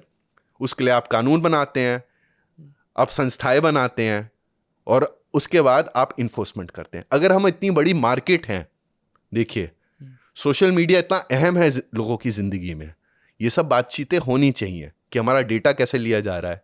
Paid platforms जो बन रहे हैं, ज़्यादातर वेरिफिकेशन जो हो रही है पैसे दे के, क्या ये होनी चाहिए, नहीं होनी चाहिए, ये सारी बातें मेरे को लगता है कि हमें सही तरीके से करनी चाहिए। मतलब क्योंकि आज की डेट पे social media is a democratic square. ज़्यादातर लोग जो सारा मीडिया डेली बेसिस पे कंज्यूम करते हैं, सुबह उठ के करते हैं, मतलब it is to my regret, लोग अखबार कम पढ़ते हैं और सोशल मीडिया से ज़्यादातर न्यूज़ पढ़ते हैं। अब आजकल तो लोग मीम पेजेस से भी न्यूज़ पढ़ रहे हैं। हाँ हाँ, मीम पेजेस से भी न्यूज़ पढ़ रहे हैं। तो आप जो ये नेटवर्क इफेक्ट बता रहे हैं, इससे तो ऐसा लग रहा है कि नेटवर्क इफेक्ट से मोनोपोली भी मोनोपोलीज हैं। देखिए जो सारी एआई मोनोपोलीज आपकी बन रही हैं, कौन है? डेटा सेंटर किनके पास है? उन्हीं कंपनियों के पास है जिनके पास दूसरे प्लेटफॉर्म है। अमेजॉन के पास है अमेजॉन वेब सर्विसेज, गूगल के पास डेटा सेंटर कैपेसिटी है, माइक्रोसॉफ्ट के पास है, फेसबुक के पास है। The monopolies are perpetuating itself. एक सेक्टर की मोनोपोली दूसरे सेक्टर में जा रही है इन द टेक्नोलॉजी बिजनेस, और this is called the concentration of technological power in the Silicon Valley platforms. इस पे रिपोर्टें लिखी गई हैं। डेटा इन सोसाइटी की रिपोर्ट है, एआई नाउ इंस्टीट्यूट की रिपोर्ट है। पूरी सप्लाई चेन ये कैप्चर कर रहे हैं। खतरनाक है। ये तो बहुत डरावना है लेकिन। हाँ, और हमारी तो डिपेंडेंसी खतरनाक तरह से इन पे बढ़ती जा रही है, इन प्लेटफॉर्म से बढ़ती जा रही है। और धीरे धीरे हमको इफेक्ट दिखने लगा है कि पहले जो हमारे बीच में आए, वो जो अपनी कन्वीनियंस फी ले रहे थे, वो कितनी कम थी, आज की तारीख में वो कितनी ज़्यादा हो गई। अपने मन मुताबिक प्लेटफॉर्म्स चार्ज कर रहे हैं। फिर हम देख रहे हैं कि अभी जो हम लोग को एआई दिया जा रहा है कि हम सब चैट जीपीटी पे डिपेंडेंट हो रहे हैं, और भी तमाम जितने भी हैं इन पे हम पूरी तरह से डिपेंडेंट हो जा रहे हैं। अभी कुछ कम पैसे में है, कुछ फ्री है, इसके बाद ये भी एकदम से चार्ज करेंगे। बिल्कुल तो ये तो सारा कुछ मिला करके बड़ा अलग दिशा में और बड़ा बिल्कुल डरावना सा लग रहा है। डरावना है, पर देखिए इसमें लाभ भी है हमारा। कैसे? देखिए एआई अगर इस्तेमाल करते हैं उसमें कुछ कुछ चीज़ें बेहतर हो जाती हैं, सच्ची में बेहतर हो जाती हैं, मैं मानता हूँ। पर हम जिस तरीके से इस्तेमाल कर रहे हैं, अगर कोई छात्र जाके बोल रहा है कि मुझे ये असाइनमेंट मिला है, इसमें मुझे ऐसे लिखना है, और पूरा ऐसे लिख देता है एआई उसके लिए, तो उस छात्र ने थोड़ी वो ऐसे लिखा है, वो तो एआई ने लिखा है। तो MIT की जो स्टडी है कॉग्निटिव डेट पे, वो मतलब बेसिकली आप उधारी पे अपना दिमाग रख रहे हैं। तो जब आपने उधारी पे अपना दिमाग रख दिया तो आपका दिमाग ही नहीं बचा। 30 मिनट बाद लोगों ने जो लिखा एआई से, उन्हें याद नहीं है कि उन्होंने क्या लिखा, क्योंकि बाबा आपने तो लिखा नहीं, किसी और ने लिखा है ना, मशीन ने लिखा है। न्यूरल एक्टिविटी धीरे धीरे जाती रहती है नीचे, और at a developmental stage of your brain and cognitive function, मतलब अगर आप देखिए 12 से 18 की आयु में हैं और आप एआई डिपेंडेंट बन जाते हैं, आपने तो रीजनिंग सीखी नहीं। सही बात है। I don't like maths. You don't like maths because you have not ever done maths. तो यही होएगा। तो इसमें मुझे लगता है कि मेरे को तो पहले लगता है कि तकनीकी प्रक्रियाएं जो आ रही है उनसे काफी हमारा जीवन बेहतर होता है, पर जिस तरीके से आती है ये हमारे प्रभाव में है, मतलब ये हमारे, this is a human nature. We do not moderate, we do not rationally analyse. हम दूर की सोच थोड़ी कम रखते हैं और आज का हित थोड़ा ज़्यादा सोचते हैं, और इसमें सरकारों और राजनेताओं की बहुत ज़्यादा ज़रूरत है, जो इन चीज़ों को समझते हैं, जिन्हें सही तरीके से सही महत्व देते हैं। और जो मुझे लगता है, मेरा अगेन निजी ओपिनियन ये है, मुझे लगता है हमारी जो ministry of electronics and IT है, वो ज़्यादातर अपना ध्यान लगाती है कि प्रधानमंत्री की छवि कैसे दिखाई जा रही है सोशल मीडिया पे और नहीं दिखाई जा रही। जो एआई सबमिट किया आपने, उस पर बोर्ड क्या लगाए, काम क्या किया आपने, भगदड़ क्यों मची उधर, ये प्रश्न हमें पूछने चाहिए। गलगोटिया का क्या एपिसोड हुआ उधर, आप खुद सोचिए, कितना एम्बैरेसिंग है ये। और आप कहते हैं we are a tech super power, we are producing startups. Covid में याद है बोल रहे थे हर तीसरे दिन एक नया यूनिकॉर्न बन रहा है, कहाँ है वो यूनिकॉर्न? और इस पे काफी लिखा गया है, इतनी किताबें लिखी गई हैं कि अगर आप देखें, हमें चीन से कंपेयर करती हैं बहुत सारी किताबें, और साउथ कोरिया से करती है, ताइवान से करती हैं। बहुत लोगों में ये एक बहुत गलत फहमी है कि सरकार अगर कोई भी तकनीकी कंपनी का प्रोत्साहन करती है तो कंपनी बढ़ ही नहीं सकती आगे, क्योंकि सिर्फ निजी कंपनियां जो एक टेक्नोक्रेट इंजीनियर के हाथ में हो वो ही बन सकती हैं। पर अगर आप चिप मैन्युफैक्चर देखें, जैसे ताइवान और कोरिया में जो हुआ है, उसमें पूरा सरकार का हाथ था, सब्सिडी से लेके कुछ कुछ। चीन में देखिए कैसे कैसे कंपनियां बढ़ी हैं। तो सरकार को इसमें पूरी तरह हाथ देना चाहिए, कंपनियां को पूरा प्रोत्साहन करने के लिए। और मेरे हिसाब से जो एआई फंड और ये सब कुछ किया है, ये सही तरीके से नहीं हो रहा है, एडमिनिस्टर नहीं हो रहा है, क्योंकि प्रायोरिटीज जो अभी हैं, that is more towards the political interest projection propaganda than towards the real national growth where we should be focusing ourselves on. वो तभी आएंगी जब सरकार खुद अपने आप से प्रश्न पूछेगी, जब वो बोलेगी लोगों को कि आप हमसे प्रश्न पूछ सकते हैं, जब वो अकाउंटेबिलिटी देती है सही तरीके से। हम आपको मतलब मेरे को इतना दुख होता है कि इनकम टैक्स वेबसाइट क्रैश होती है, क्यों हो रही है? ये इस पे क्या आप लोग कुछ कर रहे हैं कि हम जितनी भी सरकारी वेबसाइट्स देखते हैं, मतलब जिसमें भी, चाहे हमें टिकट बुक करनी हो, फॉर्म भरने हो, रिजल्ट डाउनलोड करना हो, या आप इनकम टैक्स का बात करें, EPFO, मतलब EPFO की वेबसाइट, मैं उनसे मिला डायरेक्टर से, तो मैंने उनसे बोला इस चीज़ को, कमिश्नर साहब से, सॉरी, कि सर क्यों नहीं चलती है? तो उनके पास कोई जवाब नहीं था।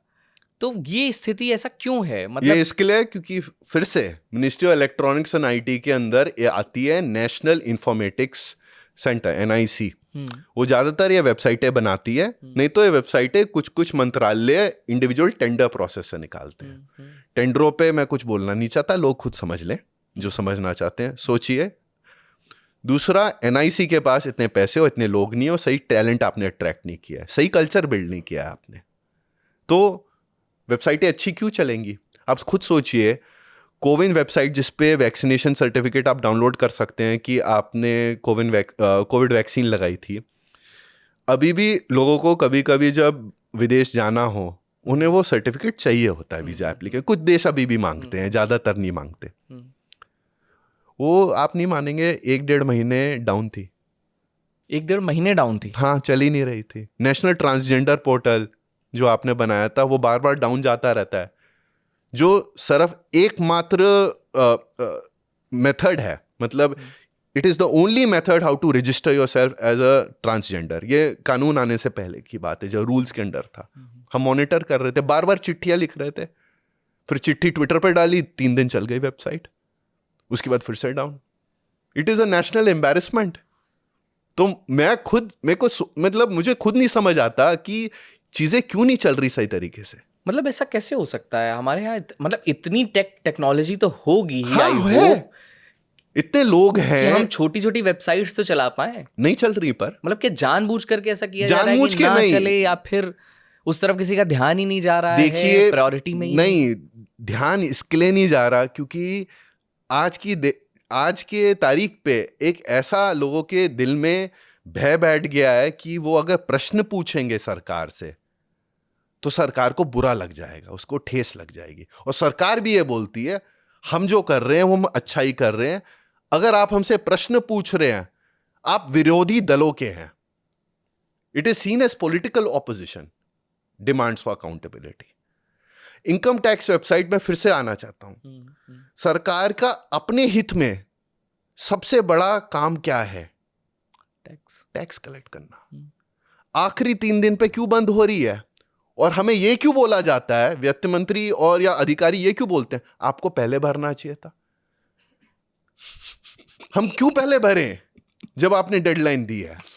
हम आखिरी दिन पे बहुत बारी काम करते हैं क्योंकि हम आखिरी दिन पे ही कर सकते हैं। हम कर सकते हैं। हम आखिरी दिन पे ही काम करते हैं, ये आपको पता होना चाहिए। पर ये सोचने की बात है ना, तभी तो ये प्रश्न बार बार उठ रहे हैं कि कुछ चीज सही तरीके से क्यों नहीं चल रही। और मेरे को लगता है नीतियां, और ये मैं तो लोग कहेंगे ओ देखिए इतना आप विरोध कर रहे हैं सरकार का, इतने आप उनसे प्रश्न कर रहे हैं। जानते हो मेरी संस्था ने हर साल लिखा है फाइनेंस मिनिस्ट्री को कि ministry of electronics and IT को और पैसे दीजिए, उधर और लोगों को भर्ती कीजिए। मैं तो चाहता हूं वो बढ़े, उधर और लोग काम करें, उन्हें और पैसे मिले। क्या बजट एनालिसिस जब मैंने बहुत बारी करवाया है, मैंने यही बोला है कि उसमें देखिए कितने सारे डिपार्टमेंट हैं, उनमें आपको और लोगों को भर्ती करना चाहिए, उसमें आपको और बजट बढ़ाना चाहिए और सही तरीके से देश की संस्थाएं बननी चाहिए। In a digital world we need the modern institutions to provide the citizen services which they deserve. सही बात है। मतलब अगर हम लोग के भी जहन में देखें तो हम लोग को भी लगता है कि डिफेंस में पैसा जाना चाहिए, एजुकेशन में जाना चाहिए, हेल्थ में जाना चाहिए, लेकिन मेटी में जाना चाहिए। ये हमारे भी दिमाग में नहीं आता है कि information technology. Historically mighty was not a full ministry, ये पूरा एक मंत्रालय नहीं था। ये सबसे पहले डिपार्टमेंट ऑफ एटॉमिक एनर्जी से शुरू होता है, जहां सबसे पहले कंप्यूटर चाहिए थे, और उसके बाद प्रधानमंत्री के कार्यालय से जुड़ा हुआ था, पीएमओ से जुड़ा हुआ था। फुल मिनिस्ट्री तो मेरे को लगता है ये तब बनी थी जब प्रमोद महाजन जी थे, क्योंकि फिर मिनिस्ट्री ऑफ कम्युनिकेशन से जुड़ गई थी। तो देखिए ये एक नई मिनिस्ट्री है, एक जूनियर मिनिस्ट्री है, पर मेरे हिसाब से एक मंत्री को अगर आप रेलवे भी दे देंगे, कम्युनिकेशन भी दे देंगे, आप मतलब 2-3 बड़ी मिनिस्ट्रियां दे देंगे, इसको थोड़ा कम प्रायोरिटी पे रखेंगे, तो मेरे हिसाब से इसको पैसे भी देने चाहिए। There should be a national technological review, मतलब हर साल जैसे नेशनल इकोनॉमिक सर्वे होता है, there should be a national technological review कि हमें क्या कहाँ पैसे डालने चाहिए, क्या क्या काम करना चाहिए। और बहुत लोगों को ये लगेगा अरे एआई रेस में भी हम पीछे छूट गए, सोशल मीडिया में भी छूट गए। आज की डेट पे भी हम शुरू कर सकते हैं सब काम मेरे हिसाब से, पर इसमें फिर से काम करना पड़ेगा लोगों को लग के सही तरीके से। और सरकारी प्लेटफॉर्म, निजी कंपनियां सब बन सकती हैं, पर अपना ध्यान अगर आपको एक ही चीज में लगाना है कि हमारी मंत्रियां, हमारी सरकार, प्रधानमंत्री की छवि कैसे बिगाड़ रहे हैं, यूट्यूबर बिगाड़ रहे हैं, वो मजाक कर रहा है, खी खी खी खी बोल रहा है, उसे बैन कर दो रील, तो पूरी समय तो उसमें ही जाएगा। सीबीएसई में देख लीजिए क्या बुरा हालत है, बिल्कुल बुरी हालत है। सीबीएसई में क्या इशू चल रहा है? देखिए सीबीएसई में सबसे पहले हमें ये समझना चाहिए 12वीं की जो परीक्षा हुई उसके जो आंसर शीट हैं वो तो फिजिकली हुई, बच्चों ने लिखी वो। उसके बाद उन्होंने बोला एक ऑन स्क्रीन मार्किंग पोर्टल बना रहे हैं, उसमें ये सारी आंसर शीट स्कैन होंगी। एग्जामिनर जो होएगा, जो आपके आंसर शीट चेक करता है, ठीक है, वो ऑनलाइन करेगा, ऑनलाइन मार्क्स देगा, और वो आंसर शीट हर बच्चे को दिखेगी। ठीक है, ठीक है। थ्योरी में, आइडिया में तो ये तो बढ़िया लगता है ना कि आंसर शीट बच्चे को दिखेगी डिजिटली। हर बच्चे के पास इंटरनेट है। दूसरी चीज, सरकार ने बोला रीवैल्यूएशन भी जो आपको करवानी है पैसे देके करवा सकते हैं, ऑनलाइन ही हो जाएगी। तो इससे पूरी डिजिटल इंडिया और सबको सुविधा भी रहेगी। ठीक है, तो आइडिया तो अच्छा था। फिर इन्होंने टेंडर एक ऐसी कंपनी को दिया जिसने आंध्रा में एक ऐसी सर्विस दी थी जिसके वजह से करीबन, प्रेस रिपोर्ट है, 20 से 30 बच्चों ने आत्महत्या कर ली थी क्योंकि उनके गलत नंबर आए थे परीक्षा में। उसी कंपनी को दोबारा टेंडर दिया। हाँ, उसने अपना बस नाम चेंज किया। ठीक है। उसके बाद क्या हुआ है, एक बच्चा वेदांत, क्योंकि उसके नंबर गलत आए, उसने सीबीएसई को लिखा पर उसको कुछ जवाब नहीं मिला। फिर उसने ट्विटर पे बोला कि ये मैं आंसर शीट देख पा रहा हूं, इसमें तो मेरी हैंड राइटिंग ही नहीं है जो उसके नाम पे अपलोड है। हाँ। अच्छा। तो सबसे पहले एक पत्रकार हैं, डीडी न्यूज में काम करते हैं, उन्होंने उनका स्क्रीनशॉट लिया, उन्होंने देखा कि रिसेंटली क्रिएटेड अकाउंट है, उन्होंने बोला आप तो पाकिस्तानी लग रहे हैं मुझे। वो बेचारा बच्चा मतलब बिल्कुल सहम गया होएगा। सीबीएसई ने बोला नहीं ये तो सच्ची में ही है, बात ये निकली। उसको मार्क भी गलत दिए, वेदांत है उसका नाम। उसके बाद कुछ 12वीं के परीक्षा जो अभी कुछ बच्चों ने दी है, निसर्ग हैं, एक सार्थक हैं, ये जेंजी है हमारा, वो उन्होंने पोर्टल एनालाइज करने लगे, थोड़ा खुद भी किया, वो तकनीकी वो जानते हैं सब। उन्होंने ये पाया कि पोर्टल के अंदर लॉग इन कर सकते हैं, कोई भी कर सकता है, क्योंकि उसके फ्रंट एंड पे, उसके कोड ही में, वेबसाइट में ही पासवर्ड है। मतलब ग्लेयरिंग साइबर सिक्योरिटी फ्लॉस इस कंपनी ने किए, जिसको कॉन्ट्रैक्ट दिया टेंडर के बाद। उन्होंने ये सबसे पहले, एक संस्था है CERT in, computer emergency response team India, उनको अगर कोई भी क्रिटिकल इंफ्रास्ट्रक्चर होता है, डिजिटल इंफ्रास्ट्रक्चर होता है, सरकारी कुछ भी होता है, उनको आप एक रिपोर्ट भेज सकते हैं। तो निसर्ग ने फरवरी में इस साल बताया कि आपका ये ऑन स्क्रीन मार्किंग पोर्टल में ये फ्लॉज हैं, 5 फ्लॉ हैं, 6 फ्लॉ हैं। मई में अभी रिजल्ट आए हैं, सही नहीं किए गए बताने के बाद, और उनको एक एक्नॉलेजमेंट ईमेल भी आती है, टिकट रेज होता है कि हमने एक्नॉलेज कर दिया, चेंज नहीं किया। हम संस्था के साथ काम भी, हम सीबीएसई के साथ काम भी कर रहे हैं, सब सही हो जाएगा, थैंक यू। 3 महीने में कुछ नहीं हुआ। उसके बाद क्योंकि कुछ नहीं हुआ, वेदांत का ये पूरा किस्सा चल रहा था, बच्चे दूसरे भी ट्विटर और सोशल मीडिया पे बोलने लगे और रीवैल्यूएशन मांगने लगे, सबके सब बच्चे। अगर आप हैशटैग देखें, ban OSM, on screen marking, या सीबीएसई फ्रॉड, ये सब बच्चे चला रहे हैं। और ये नीट के बाद आता है यूजीसी पे। मतलब आप तो जानते हैं क्या माहौल हो रहा है, मतलब हम ज्यादातर युवाओं का भरोसा टूट रहा है कि मतलब इन चीजों में। तो उसके बाद क्या होता है, देखिए वो ट्विटर पे पोस्ट कर देता है कि क्या क्या फ्लॉ है। वो जाके, क्योंकि वो जेंजी है, वो दिखाना चाहता है मतलब अपने ही तरीके में कि क्या गलत है क्या सही है। वो वेबसाइट पे जाके एक एनिमे वीडियो भी डाल देता है, अपलोड कर देता है सीबीएसई की वेबसाइट पे। हाँ, ये ऑन मार्क पोर्टल के वेबसाइट पे। ओके। सब कुछ कर देता है। और फ्लॉ के बाद फ्लॉ के बाद फ्लॉ। उसका एक दोस्त है सार्थक, सार्थक फिर सोचता है कि ये कंपनी को कॉन्ट्रैक्ट कैसे मिला, तो वो सारे टेंडर निकालता है। ठीक है।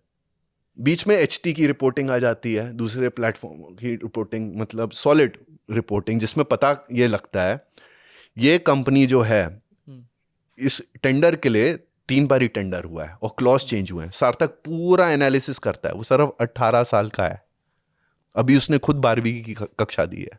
मतलब पूरा एनालिसिस ब्लॉग डाल देता है कि कैसे ये टेंडरिंग प्रोसेस चेंज हुई बार बार।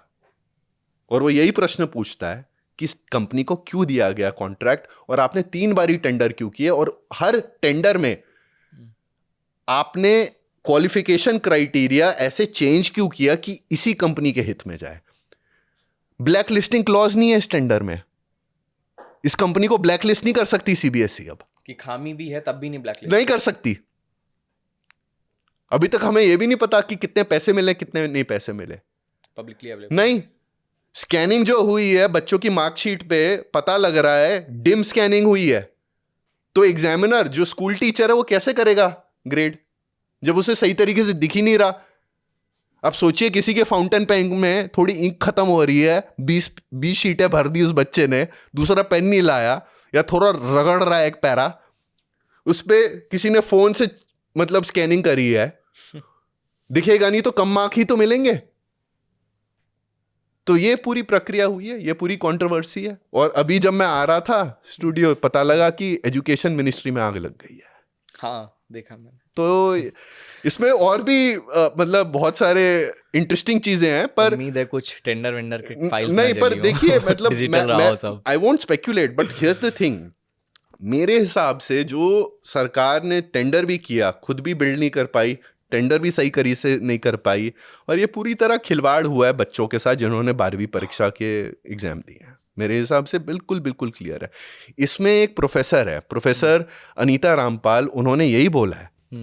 उन्होंने बोला है बच्चे अगर हाथ से लिख रहे हैं, एग्जामिनर जो एग्जामिन करता है मार्कशीट, बहुत सारे बच्चे हैं, एग्जाम भी बढ़ गए, हम कभी कभी सोचते हैं डिजिटली स्कैन करके इससे ट्रांसपेरेंसी पारदर्शिता बढ़ती है, पर इससे तो एरर बढ़ रहे हैं। दूसरी चीज, अगर कोई भी एग्जामिनर, वो समझा रही थी, चेक करती है, टीचर चेक करती है, वो कभी कभी पन्ना आगे पीछे करते हैं, है ना, वो इसके लिए करते हैं क्योंकि वो सोच रहे हैं कितने नंबर दें। पर इस सिस्टम में अगर आप आगे पीछे कर रहे हैं, आपके ऊपर CCTV लगा है और आप पे एक एफिशिएंसी मैट्रिक है कि आप एक आंसर शीट 2 से 3 मिनट में करेक्ट करेंगे, तो आप स्क्रॉल करते हैं, वो तो बिल्कुल अलग चीज हो गई। तो आप पे दबाव सिस्टम का एक ऐसा है कि आगे बढ़ते जाइए, पीछे नहीं मुड़ सकते। उन्होंने बहुत अच्छी तरह समझाया है। उन्होंने यही बोला है जो मैं पहले बोल रहा था कि हम जो तकनीकी और डिजिटाइजेशन और AI हमारी अपनी जिंदगी में डाल रहे हैं, हर चीज में डालने की जरूरत नहीं है। उससे it is no guarantee it will make things better, and every new technology in the guise of solving a old problem may also create new problems due to the technology itself. ये हमें समझना चाहिए। इसमें पैसे लग रहे हैं और कितनी बर्बादी हुई है। मैं IT रूल्स पे थोड़ी सी और बात करना चाहूँगा कि जो अभी नियम बदले गए, जिसमें ब्लॉकिंग पहले रिव्यू के लिए जो 36 घंटे दिए जाते थे, अब वो 180 मिनट हो गया, प्लस इंडिविजुअल जो क्रिएटर्स थे उनको भी सेम वैसे ही ट्रीटमेंट दिया जा रहा है जैसे ब्रॉडकास्टर्स जो बड़े बड़े थे उनको दिया जाता था। इस तरीके के जो बदलाव हुए हैं IT रूल्स में, वो क्या क्या हैं जो व्यूअर्स को जानना चाहिए? देखिए, सबसे पहले मेरे हिसाब से ये सब इसके लिए किया जा रहा है क्योंकि हमारी जो ज़्यादातर कार्यप्रणाली है सरकारी, बहुत लोगों के लिए सही तरीके से चल नहीं रही। लोगों में जब अब गुस्सा आता है, कभी कभार बोल देते हैं ऑनलाइन कि ये सही नहीं है, वो सही नहीं है, और ज़्यादातर ये जो सरकार की आलोचना हो रही है वो ऑनलाइन ही हो रही है। 2024 के चुनावों से पहले एक सीक्वेंस देखिए, नेशनल क्रिएटर अवार्ड होते हैं जिसमें बियर बाइसेप को national creator of the year दिया जाता है। उसके उसी टाइमलाइन में एक ब्रॉडकास्टिंग बिल प्रस्तावित होता है। उसमें ये बोला जाता है कि क्योंकि टेलीविज़न न्यूज़पेपर को एक तरीके से नियंत्रण किया जाता है, ऑनलाइन को एक तरीके से नियंत्रण किया जाता है, सारे मीडिया को एक ही तरीके से नियंत्रण किया जाए, सबको समान तरीके से किया जाए। पर उसमें यह बोला जाता है जो इंडिविजुअल क्रिएटर है उस पर वही प्रक्रिया और ओवरसाइट लगाएगी मिनिस्ट्री ऑफ इंफॉर्मेशन ब्रॉडकास्टिंग, जो एक टेलीविजन न्यूज़ चैनल पे लगाती है। अच्छा, हाँ, ब्रॉडकास्टिंग बिल में ये प्रावधान आने लगे, ठीक है। और मेरे हिसाब से उस पर काफ़ी चर्चा हुई, काफ़ी लोगों ने विरोध किया और वो बिल बंद हो गया, ठीक है। ये 2024 के चुनावों के बाद में फिर से प्रस्ताव आया था, ठीक है। और 2024 के चुनावों में हमें ये याद रखना चाहिए कि सरकार की मतलब बीजेपी की अपनी बहुमत जो थी 240 सीट की थी, तो गिरी, बड़ी नहीं जैसे 400 बोल रहे थे। और अगर लोकनीति CSDS का पोस्ट पोल सर्वे देखें, उसमें लोगों से जब पूछा गया कि आपने क्या देख के ये मंशा बनाई कि किस पार्टी को वोट दें, और ज़्यादातर लोगों ने बोला कि उन्होंने टीवी न्यूज़ देखा, पर उसके बिल्कुल बाद उन्होंने बोला उन्होंने यूट्यूब, व्हाट्सएप, इंस्टाग्राम देख के करा। तो देखिए जो IT रूल्स में जो चेंजेस आए हैं और बार बार सरकार ने लाने का ट्राई किया है, उन पे बहुत सारे पिटिशन भी फाइल हुए हैं, हाई कोर्टों में स्टे भी दिए हैं। सरकार ने अपने हित में, जैसे ये जो आलोचना हो रही है, जो ये क्वेश्चनिंग हो रही है और बहुत लोग जो देख रहे हैं ऑनलाइन, उस पर नियंत्रण लाने के लिए अपने हित में ये सब किया है। एक फैक्ट चेकिंग रूल्स की अमेंडमेंट लाए थे, जो कुणाल कामरा के पिटिशन में बम्बई हाई कोर्ट ने बोला ये गैर संवैधानिक है, जिसमें सरकार ये तय करती कि अगर सरकार के बारे में आप कुछ भी लिख रहे हैं एज ए इंडिविजुअल, कोई भी सोशल मीडिया यूज़र, वो सच है या सच नहीं है, डायरेक्टली प्लेटफॉर्म को लिख के, वो बम्बई हाई कोर्ट ने गैर संवैधानिक बोला था। सरकार ने अब इसे अपील कर दिया है सुप्रीम कोर्ट में। उसके बाद एक अमेंडमेंट लाए सहयोग प्लेटफॉर्म के लिए, जो मैं आपको अभी बता चुका हूँ। सहयोग प्लेटफॉर्म से क्या हो रहा है, नोटिस जा रहे हैं, गोपनीय है बिल्कुल, किसी को पता नहीं है उसमें क्या लिखा है। पुलिस अफसर सीधे सोशल मीडिया प्लेटफॉर्म को लिख रहा है, 20-20, 30-30 अकाउंट बंद हो रहे हैं, ठीक है। वो जो वीडियो भी था पुलकित मैनी का खी वाला, वो भी सहयोग से ही हुआ था मेरे हिसाब से, या 69 में हो। तीसरा जो है अमेंडमेंट फिर वो ये लाए कि देखिए AI हो रहा है, डीप फेक हो रहा है बहुत ज़्यादा। रश्मिका मंदाना, मोदी जी ने 2-3 बार ही बोल दिया डीप फेक बहुत एक डेंजरस टेक्नोलॉजी है, AI समिट पे भी बोला था उन्होंने। तो AI समिट से बिल्कुल पहले मिनिस्ट्री ने एक सेट ऑफ रूल्स निकाले जिन्हें सिंथेटिक मीडिया रूल्स बोले उन्होंने, IT रूल्स में ही उन्होंने चेंज कर दिए फिर से। इन रूलों में उन्होंने ये लिखा कि कंप्लायंस टाइमलाइन कम कर दी, बोला कि अगर कोई रियल वर्ल्ड इवेंट या व्यक्ति को दिखा रहे हैं, मतलब किसी असली व्यक्ति असली चीज़ को दिखा रहे हैं, उसको सब्सटेंशियली अनट्रू दिखा रहे हैं आप, तो वो भी टेक डाउन हो जाएगा। मतलब थोड़ा और आसान भाषा में फिर से फैक्ट चेकिंग, अच्छा, फैक्ट चेकिंग की पावर ले ली। ये भी पावर है उसके अंदर, अगर कोई कंप्लेंट डाले कि आपने कुछ AI जनरेटेड डाला, और देखिए AI जनरेटेड उन्होंने कुछ कुछ एक्सक्लूड किया है गुड फेथ में। उन्होंने बोले जैसे कैप्शनिंग होती है, बहुत सारे लोग फिल्टर होते हैं इंस्टाग्राम के, उन्होंने एक्सक्लूड किया, सरकार ने एक्सक्लूड किया, ऐसी बात नहीं है। पर देखिए उसमें गुड फेथ है, कौन इसे डिटर्मिन करेगा, प्लेटफॉर्म डिटर्मिन करेगा। पर अगर सरकार भी उसे बोलेगी कि ये AI जनरेटेड, इसे हटा दो, वो हट जाता है फिर। और अब फिर से उन्होंने एक और इसमें अमेंडमेंट संशोधन करने के लिए बोला है, जिसमें उन्होंने बोला है कि इसके अंदर हम चाहते हैं कि क्रिएटर जो ब्रॉडकास्टिंग बिल वो ला नहीं पाए, क्योंकि उस पर रवीश, ध्रुवराठी, इन सब लोगों ने वीडियो बनाए थे, बोल रहे हैं अब IT रूल्स में घुसेड़ना चाह रहे हैं। बोल रहे हैं कि ministry of information broadcasting individual creators पे भी वही ओवरसाइट लगाए जो डिजिटल न्यूज़ प्लेटफॉर्म पे लगती है। तो जो ब्रॉडकास्टिंग रूल्स लाने वाले थे इसको कि ब्रॉडकास्टिंग बिल वो अब दूसरी तरीके से ला रहे हैं, और इसमें उन्हें संसद में जाने की जरूरत नहीं है, because this is a executive notification कि बिल का झंझट ही नहीं, बिल का झंझट ही खत्म पूरा।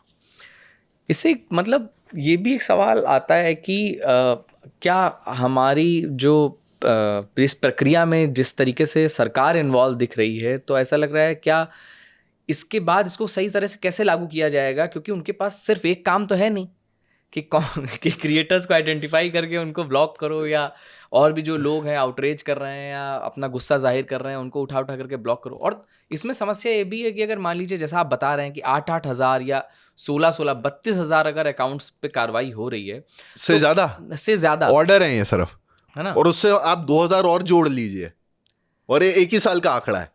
तो इसके पे तो प्लेटफॉर्म के पास भी इतना इंफ्रास्ट्रक्चर तो होगा नहीं कि इनको प्रॉपरली रिव्यू किया जा सके, नहीं, या बिल्कुल नहीं कर पा देखा रहे। जा सके, ना कोर्ट्स के पास इतना वक्त है। जब लोगों को बुरा शायद लग जाए, पर मैं ये बोलने की जरूरत है, जब 8000 अकाउंट बंद किए गए, किन लोगों के अकाउंट बंद किए गए? वो पाकिस्तानी नहीं थे। मकतूब मीडिया का ट्विटर अकाउंट विथहोल्ड कर दिया था 2 हफ्ते के लिए। आप पढ़ते नहीं हो, आप उनसे सहमत नहीं हो उनकी पत्रकारिता से, पर पत्रकार तो थे, क्यों बंद किया? दिल्ली के ही पत्रकार हैं, और उनको कोई सुनवाई नहीं दी। 4PM भी तभी बंद किया गया, कश्मीर लाइव भी बंद किया गया। कितने बंद किए इन्होंने 2 हफ्ते के लिए, और सब में हमने हेल्प किया था IFF में, और ये सब रिस्टोर हुए, सब रिस्टोर हो गए 2 हफ्ते के बाद, क्योंकि हम कोर्ट जाने के लिए तैयार थे। तो खुद से रिस्टोर हो गया। हाँ, कोर्ट की टेम्पोरल ब्लॉकिंग। खुद सोचिए क्या क्या हथकंडे आ गए हैं यार। मैं खुद सोचता हूं बहुत बारी कि इतनी इनसिक्योरिटी क्यों है। मतलब मेरे को तो नहीं लगता है नेशनल सिक्योरिटी के इश्यूज हैं इतने बड़े बड़े। मुझे लगता है कि इनको, मतलब अगर ऑनलाइन बातें चल रही हैं ये सब, तो सरकार की अगर आलोचना हो रही है तो होनी चाहिए। और मेरे को लगता है ज़्यादातर देशवासी हमारे ऐसे हैं, अगर वो कोई गलत रिपोर्ट देख लें, उसको सेंसर और ब्लॉक करने से ज़्यादा बेहतर है कि हमारे अधिकारी बोलें ये गलत रिपोर्ट है, इन विषयों पे ये गलत रिपोर्ट है। और नेशनल सिक्योरिटी में ज़्यादातर देशवासी सरकार के साथ खड़े होते हैं। मतलब इससे क्या फर्क पड़ रहा है? मतलब कंटेंट से कैसे ये सब चीज़ें हो रही हैं, मुझे तो समझ नहीं आता बहुत बारी।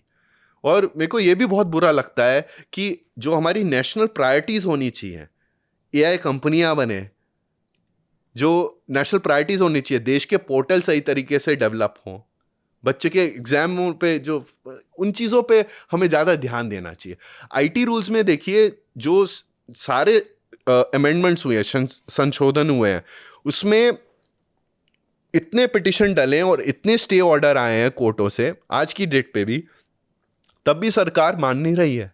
तभी सरकार ये नहीं समझ रही है कि IT रूल से आप एक पूरा सेंसरशिप एपरेटस क्रिएट कर रहे हैं बार बार, और क्यों कर रहे हैं, मेरे को यही नहीं समझ आता।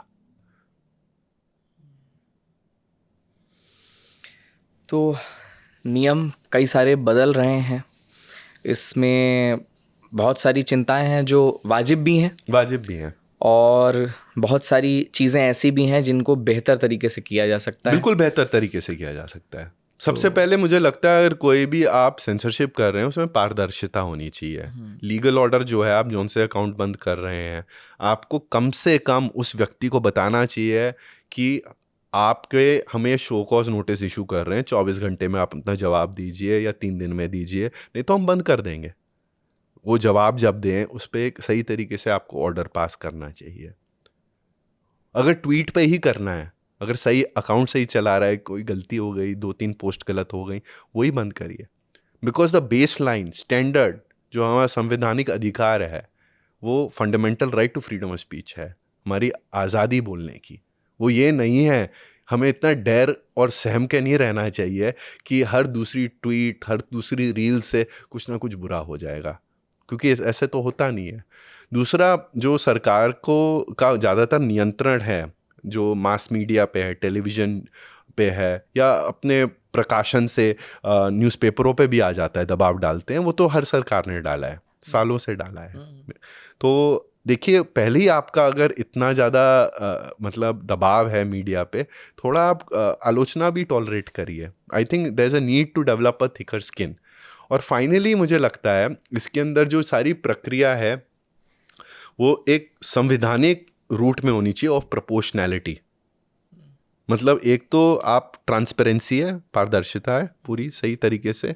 दूसरा जो है आपका टॉलरेशन लेवल, जो बेसलाइन स्टैंडर्ड है, fundamental right to freedom speech. और तीसरा जो है आप जो कॉन्स्टिट्यूशनल राइट्स हैं, जो पूरा ग्राउंडिंग है उसमें आपका ये भी कर्तव्य पूरी सही तरीके से बनता है कि ये जो IT रूल्स को बार बार तोड़ मरोड़ के और बड़ा करा जा रहा है।